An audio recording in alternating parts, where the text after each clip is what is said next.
Hello everyone, welcome back to another Friday and another casual champion review. It's Nautilus time at last, finally. Jesus, were we 2 weeks late to this one because I missed a week and also because of Victor Arcane? But now we're here at last with big man Nautilus. Good old I'm trying to make a joke, but Nautilus is an actual animal that exists in nature. You know what else exists in nature? Fan art section. Yes, I'm kind of surprised actually that there even is some with the 2-week delay. And even while this was happening, there was fan art section stuff coming out for Nico like weeks in advance before Nautilus even happened. But thank you, fellas.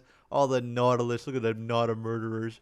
Always wonderful. Oh, it's so good. Thank you, fellas. Thank you so much. Alright, so we're playing a bit of good old Nautilus mid today. You're one of those kinds of Yasuo players, aren't you? Playing a bit of Nautilus mid today because I wanted to go full AP. I could go tank in the jungle, which would help back up some of the points that I'm probably gonna make later on in this video. But AP just kind of sounded more fun, you know? I think I might be able to kill this guy before the lore section even starts. Hold on. I simply must focus and murder. Yay. I don't really know what just happened there, but it worked. Okay, so where, Nautilus. So Nautilus was once a salvage diver renowned for his treasure hunting skills, and he was a brave man, too. He would dive deep without any special suit or anything, and he could hold his breath for ages. It is very hard to commentate when I'm literal inches from death from a Yasuo. He was also a bit of an honest man. He never asked for any kind of special payment for his services, but he just told the captain of every ship, hey, when we go out, toss a coin overboard. Yay. It was a bit of a silly superstition that he had, that if they didn't pay the tithe, then bad omens would arise. But because he was so respected, pretty much every captain adhered to it. I live. Unfortunately, after years of treasure hunting, he had kind of depleted all the easily discoverable treasures, such to the point that his crew kind of went broke and were bought out by a different crew captain. This crew captain was a foreigner who didn't know much about their ways and their culture, but he sought out something grand. He bought the crew specifically to inquire about Nautilus's services. He wanted to dive deeper than anyone has before to find an ancient treasure lost off the shores of the Blessed Isles. Wait, do I kill him again? Man, Yasuo players, you're dumb as hell, boy. It's interesting that in the bio it says specifically the Blessed Isles, not the Shadow Isles. So I would assume that Nautilus was turned before the Shadow Isles became a thing. Oh, please. Oh, my goodness gracious. Wait.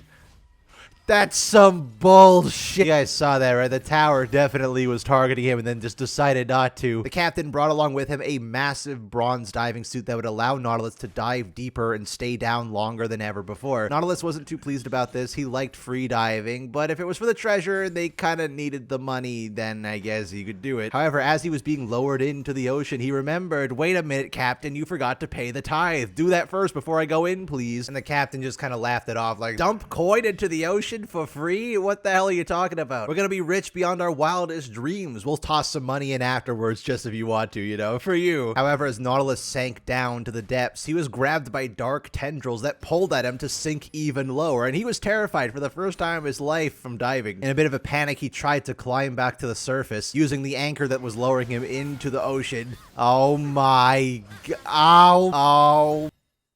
Oh, but then right as he was about to reach the surface, his anchor snapped and he was sent sinking back to the bottom of the ocean, enveloped by the dark tendrils. Don't really know how much time passed, probably at least a few hundred years, but he woke up again miraculously alive somehow, and the diving suit had been fused to his body. It technically was his body now, and it gave him superhuman powers. He could stay underwater for an eternity. He didn't need to breathe air anymore. And also, if Legends of Runeterra and Wild Rift and any cutscene or cinematic that has included Nautilus ever to have existed, he also grew significantly larger than he currently looks like in League of Legends. His memories were fragmented. He didn't really know who or what he was anymore, but he could remember that the captain had betrayed him. He remembered that the captain did not pay the tithe, and he vowed no one would ever do that again. Every single ship would pay the tithe, and he would see to it personally. Yasuo, stop it.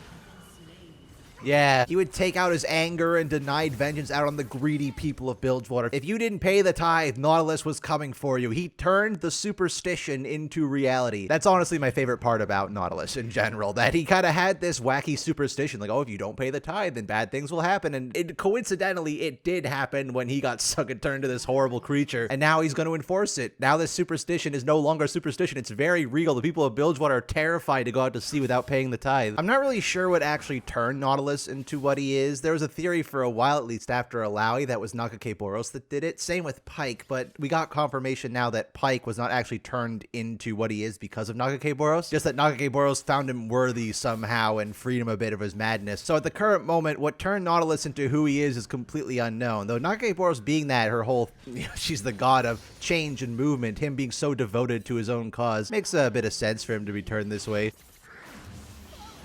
That classic Nautilus hitbox right there. Leave me alone, why don't you? I'm just trying to talk about not a murderer, and now you made me murder. You took my only kill. Now I'm gonna starve. That's kind of the funny thing, though, about comparing Nautilus to Pike, because their origin story is weirdly almost identical. I made a mistake, I think.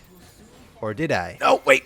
They were both famous sailors with a hyper-specific talent that involved diving into the ocean without any kind of protective gear, were betrayed by their captain, their line was cut. I guess in Nautilus's case, it was his anchor. And they both sunk into the sea, became horrible, mythological, sentient forms of vengeance. Except that Pike also looks a lot cooler in-game than Nautilus does. Though I think in concept, again, the whole mythological side of turning a superstition into reality, that's easily the coolest part about Nautilus's lore. He hasn't really had anything else beyond that. You know, Nautilus is never going to be any kind of major character in any story because he's not really a character. He's more of a force of nature, which is fun. Like, the idea that you go out on the sea and there's the potential that this giant anchor man will tear your ship apart if you don't pay tribute to the ocean. Like, that's so cool. And Legend of Runeterra does a fantastic job of conveying that too, primarily because they made him significantly larger. He's over there tearing apart entire ships. It just makes him look awesome, which is great because, I mean, Nautilus hasn't aged as poorly as some other champions. He was made back in 2012, and a lot of champions made back in 2012 look absolutely horrific today. I think primarily because he's not human, it makes his animations look a lot less weird. Are you really gonna keep changing me, Yasuo? Oh, come on! What the frick?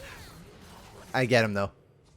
I hate Yasuo. The thing is, on a technical level, he hasn't aged too horribly. The problem more so is that he's stuck being a League of Legends champion. And it's a similar situation to something like Malphite or Aurelion Sol, where because you have to make them work in a MOBA, you have to downsize them a lot. And Nautilus especially got downsized a ton from how he should actually be in the lore. I mean, if you look at this character model and compare it to the one from A New Dawn, that's the one I'm thinking of, he's a big boy. That was the coolest Nautilus had ever looked, because we weren't used to seeing him that big. He was always this weird diver guy hobbling around the Summoner's Rift, but I make my daring escape. LOR has the benefit they can depict him at whatever size they want to, and they show him literally tearing apart a ship. He's larger than all these sharks and titanic sea creatures around him. League of Legends doesn't have that benefit. Even Wild Rift, which has taken the attempt to try and change some characters' designs to make them look a bit better, just looks like a slightly more HD version of League Nautilus with the coin slot on his head. He's just so weird and goofy looking. His big-ass head, his big-ass anchor. He just looks like a goofball comedy character. That wouldn't normally, like, having some goofy elements isn't necessarily a problem. Like, he's got this silly animation, right, where he does this one. That's goofy and silly, but that's his joke, right? That's a joke animation. It's supposed to be silly. But that's not something unique to this joke animation. Every single animation he has is like this. Again, in large part because of his proportions, because he is so big in his head and the big eyes. He looks like a deep-sea Kirby sometimes to me, I swear. No part of him invokes any kind of fear or terror. He's so silly looking all the time, which ironically affects his skins too, because whenever they try and make a silly skin like Astronautilus or Fright Knight Nautilus, where they really try to ham up the goofy nature, make a silly skin for him, it works so much better because all his animations are naturally this silly. So if you try to ham up a silly skin, it's just gonna work naturally. You don't really have to do anything extra. All those goofy proportions, especially in something like Fright Knight Nautilus or Astronautilus, him floating around, well, he does that normally anyway. I think maybe it's supposed to mimic the idea that he's like wading through water, I guess, but it takes away that whole sense of titanic force. He's supposed to be this giant, heavy thing, and he looks weightless. Again, I think all of that is just a symptom of being a League of Legends champion. League of Legends doesn't really allow for large characters. I think the only really large character you could say is Cho'Gath. They try to do it a little bit with Heartsteel every now and again, and Malphite, he can get a little bit larger based on his armor. But all in all, League of Legends does not like having big champions, which I think is a massive letdown. I think there should be so many more options to make your champion big. Poopy! You've destroyed my life for the last time. It does really make me want to see him as like a raid boss in the MMO or something. Oh, so I realized I've been talking about Legend of Runeterra a lot today. Did you guys see the announcement that they're making a new physical trading card game, just recycling the Legend of Runeterra art, but it's not Legend of Runeterra, it's a completely new card game? Yeah, that's cool. Definitely doesn't feel like they just kicked LOR while it's down, spat on its corpse, picked apart its bones, and used the frail skin to build a new product or anything. I just wish they'd add more size scalings in League, you know? Like, Malphite gets bigger with armor. Why doesn't Galio get bigger with magic resist? You could have Nautilus get bigger with, I don't know, kills stolen on support. That's cheating. You're cheating, all of you. Poopy. Oh, it's funny that mentioning him being a support. Did you know Nautilus was never supposed to be a support? That just kind of happened out of nowhere. Same thing with Shyvana or Karthus becoming junglers. Even Graves becoming a jungler. Usually this happens to the jungle role, but I guess it happens to support a lot as well too, right? Like Brand, Vel'Koz, Swain. None of these champions were originally designed for support, but with Nautilus, he was always this character that did not enough damage as a solo laner or a jungler, but did absurd amounts for a support. And with so much CC, he kind of just felt natural. He's like baby's first Thresh. Like if you're trying to learn the hook champions, Nautilus is the great first one to do. The problem there is that he's just like Swain and Brand, where he doesn't really fit in that role thematically. Because originally he was designed to be a solo top laner, but primarily a jungler, and that makes the most sense thematically. He's just running around to each lane like, did you pay the tithe? Did you pay the tithe? No, you die. That makes perfect sense. I don't remember when or where he was shoved out of that role. Maybe because he cleared too slowly. Tank junglers historically have not been great for the longest time now. Even champions that are supposed to be tank junglers originally, like Sejuani or Zac, are still falling behind these days. Maybe not Zac. Zac's a bit of an enigma. He always works in everything all the time. But Nautilus is like Karthus, where he was booted out of his original role and never got the time to go back. They did all those changes to all these random champions like assassins and stuff like Zed and Talon Jungle. They didn't give Nautilus a chance to come back in. Come on, guys. It just feels like in pretty much every opportunity where Nautilus could be this absolute titanic beast of the depths, this horrifying abomination that will split you apart in 1 second. And yet he's just this small little guy waddling around the rift like he has wet socks, got delegated to the support role, and takes 10 million years to kill somebody. I struggle to think of another champion actually in such a similar position that he's in, where it feels like every single possible way that his thematic fantasy could be realized, and they kind of just did the opposite. Or as a result of time, the opposite happened. It's a shame because I think Nautilus is really fun in concept. I just don't think that League of Legends is the place to execute on that concept. So maybe by the time the MMO comes out in 5 million years, he'll be a raid boss or something there, and he will be just as awesome as I always knew he could be. I did want to do some funny fishing techniques. Like I want to see if I can one-shot somebody with this. I found my target. Lilia, you will be my... I actually do a lot of damage. Please. Yay! AP Nautilus. I mean, granted, I built like Rod of Ages and I built kind of these like pseudo bruisery AP items. That's probably why I'm not one-shotting anybody. I've made a mistake. I've made a mistake. What else can I even say about Nautilus? I don't know. I guess I talked about the skins kind of already. Like I said, I think all the skins that depict him in a much more lighthearted manner are his best stuff, like Astro Nautilus and Fright Night Nautilus. He's got an occasional one-off good serious skin. I think Shanghai Scrolls is good until you look at it from a certain vantage point. It kind of just looks like a giant walking trash can. I think that skin is definitely carried by the fact that Shanghai Scrolls aesthetic is just marvelous. But a lot of his older skins are so redundant, like Abyssal Nautilus. What if Nautilus was a deep sea diver?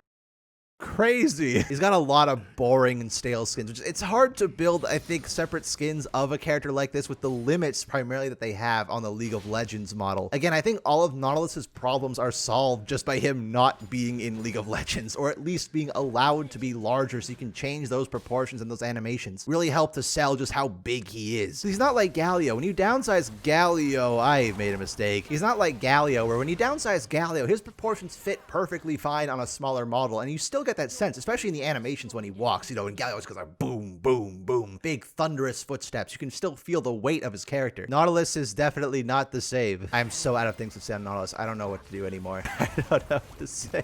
Maybe watch Evelyn. How do I do this? What's the key for this? There we go. Oh, he's... Oh, wait, no. No, my viewpoint is cursed. I'm sad I haven't really gotten to do any kind of fishing at all this game. Maybe that's my fault for not buying pink wards and stuff. Although I guess the fishing strategy was a lot easier when you could just buy normal wards. Curse you, modern League of Legends, and your simplified warding system. You've ruined my stupid cheesy strat from 10 years ago. Oh, Evelyn, don't back. I mean, I'm out of things to say, so I guess I'm kind of happy that Evelyn might end the game, but this is why we need respawning Nexus turrets, man. Oh, that's such a garbage way to win the game. Oh god, that feels dirty. Oh no. All right, thank you for watching this week's Casual Champion review, everybody, on Nautilus. Next week is the strong tomato, the best decision, Nico, and I'm very excited to play Nico again because Nico is just always a fun time, especially after the mid-scope. So I'll see you then, or whatever other videos I have planned, because I'm working on a lot of stuff for December. So take care of yourselves, fellas. Have a good one, okay? Goodbye. Yeah.